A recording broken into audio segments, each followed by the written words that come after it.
Proposals to remove guns from people in certain high-risk situations were under discussion today during a state legislative committee meeting in Frankfort. The CAR Act is similar to other red flag laws that allow for the temporary removal of firearms if a person is experiencing a crisis.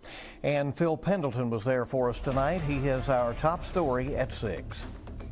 2 overflow rooms. But they packed several rooms for one discussion Friday morning. People flocked to Frankfort to hear about a proposal to keep guns away from people in crisis situations. On that day, I faced something that I can only describe as hell on earth. Whitney Austin told lawmakers of surviving 12 gunshots while being trapped in a revolving door at a Cincinnati bank.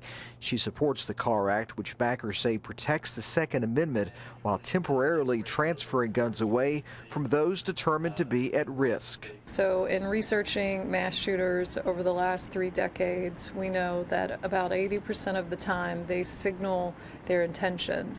Guys, we are talking about a mental health crisis. Karen Berg shared today was the anniversary of her son taking his own life. And if we can do one thing in this state to prevent one parent from having to go through that, it is worth it. The debate drew a lot of opinions on both sides of the political aisle. Republican Whitney Westerfield supports the CAR Act, but others in the GOP have a lot of questions. I'm trying to figure out how you're supposed to stop someone from hurting themselves or others in real time.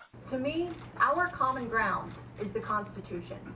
We've all sworn an oath to uphold it. Representative Westerfield says he plans to file the CAR Act for next year's session.